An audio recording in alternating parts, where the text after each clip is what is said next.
on the subway, and we just bonded over being from the same state, which is New Jersey. There was this one girl in particular that I started talking to, and it seemed like we had a lot in common, but she kept asking me a lot of questions. When I met her, I was like, this is a friend that I might be friends with in the future. I just went along with it, and then later as I got to know her, I just realized that this is a part of her character.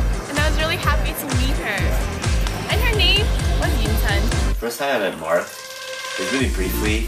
I think I gave him my econ book or something. And then, like a few days later, I was at Bopes studying in a classroom, and I'm just sitting there, and someone walks in, and it's Mark, and he's like, "Hey, did you find a hat in here?" And I was like, "No." And then he's like, "Oh, okay," and he just left, and I was like, "Wait, we just met," and he acted like a complete stranger. I was like, what are you doing, man? The first time I met Andrew Yang was when he went bowling, and then I was like, wow, this guy's really good at bowling.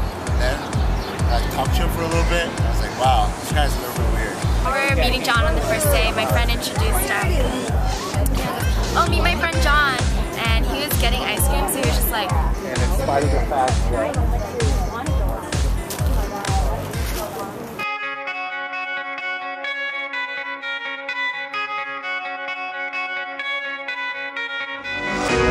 My phone group GPS. We went apple picking one day and we brought back so many apples and we made apple pie. I remember every day I would receive a text at 12 o'clock saying to meet at Hayden at 12:30 for lunch. Sometimes they didn't respond, so I'd text 11 or 12:15 at Hayden and then no one would respond, and then I'd text emergency happened at Hayden, and then everybody would respond right away saying what happened, and then I'm like, there's lunch. Rain or shine, food or really bad food, cookies are always cookies. The cookies were amazing back then. Hayden was a place to be at 12:30.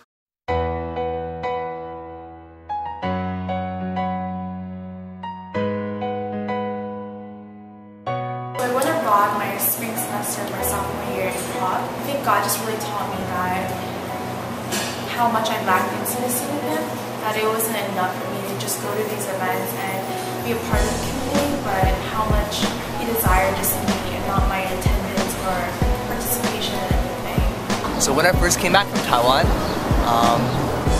my struggle was with small group because I felt like I didn't really fit in. Everyone seemed so comfortable with each other, and so I didn't really know my place in it. Had a heavier course load, and I also was working part-time at the College of Dentistry, and I had a position as cohort director.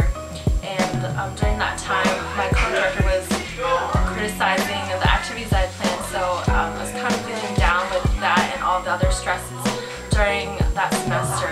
And I kind of wish that I connected more with the RCF community during that time. Going on missions made me realize just how unsatisfying my life was here in the States. And instead of taking the lessons that I learned in Japan and applying them to my life here, I just kind of let the depression get the best of me, and it really sucked joy out of my life, and I was really closed off. But I think God really opened my eyes second semester to see what I was missing, and that's how I kind of started coming out of that slump. I was busy with school and interning, but this was also my first year at ST, and I really enjoyed working with the group, all the crazy dynamics. Through discipleship, I was definitely challenged a lot, and as we really served during large group, I definitely grew a heart for the community, and I feel like that's a big part of why I'm still serving now. No, I did not go through a sophomore slump. It was a very good year.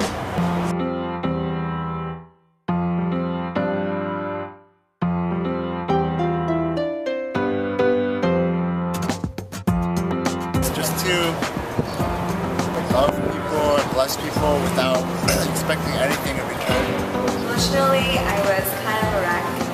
I was playing mediator between two roommates, and second semester, one of the girls left, so we had to find someone from Craigslist to sublet, and I was really scared to live with a complete stranger.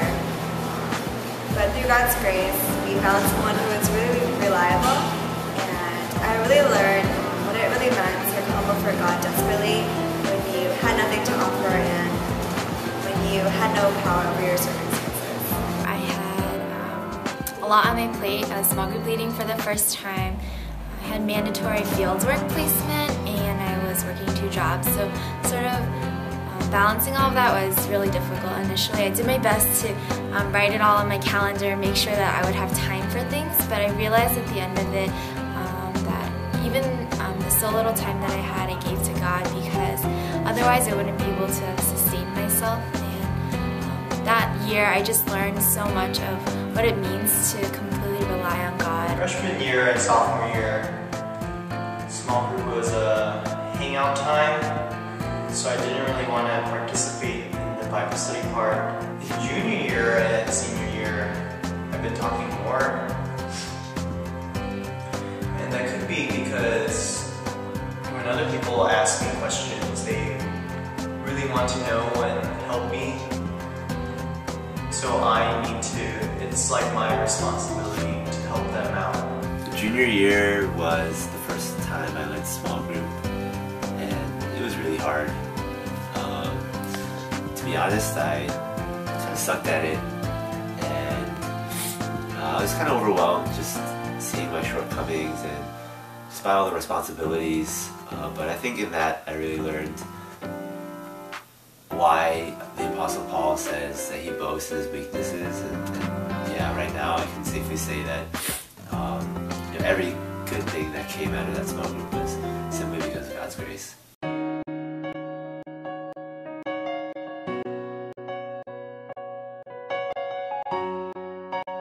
I realized how much God has blessed me and how much His community has given to me that I just really gave it my all, and I hope that just what I did and things that I wanted to portray was never for myself, but really for God's glory. One blessing this year that I've had is being able to live with fellow Sternies who make me feel more connected to my academics, and then also being part of a small group that make me feel more connected to the church community. The more questions I asked, I felt like we were both helping each other out, whoever was asking the question and me, by them affirming their faith and my faith getting better, stronger. Unexpected blessing from senior year was small group leading. I was so terrified in the beginning and I totally regretted my decision, but after the first small group I realized just how much God desires our faithfulness, and I've just been so encouraged just to walk with people, and I'm just so grateful that God allowed me just to be a part of SOS this year.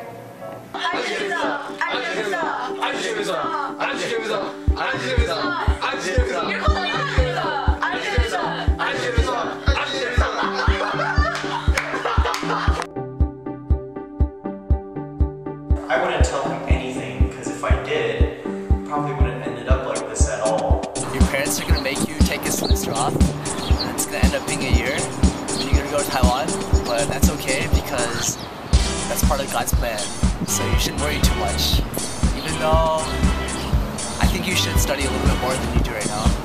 You're going to be a small group leader your senior year, so start reading your Bible and praying, and stop wasting your time taking like 3 naps a day. Grow your facial hair, man. Look at this. Isn't this awesome? Don't you want it? Yeah, you do. Hey Susan, I think you should leave Weinstein every now and then. It means where it's really not that far. And don't call Safe-Ride from Bopes to Weinstein. People will actually get mad at you. Stop stressing out so much. God has a plan. He'll provide.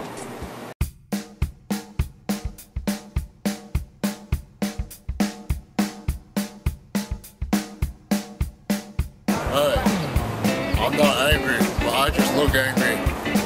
So please don't think I'm a mean person. A really deep voice. Don't be a team.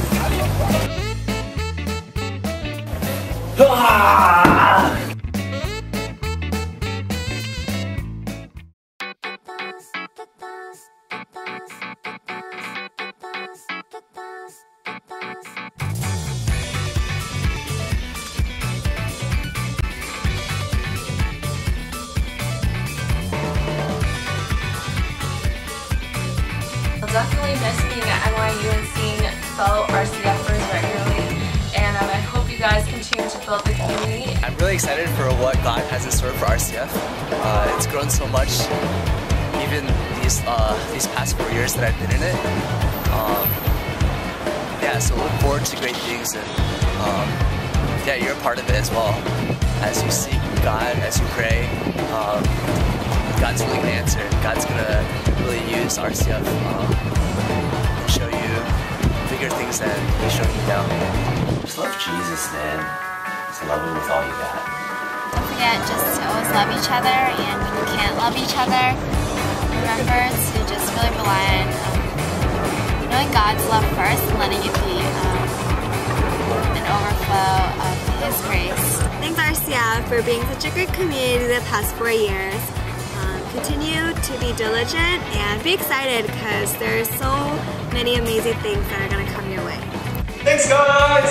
Oh! Thanks for dealing with me.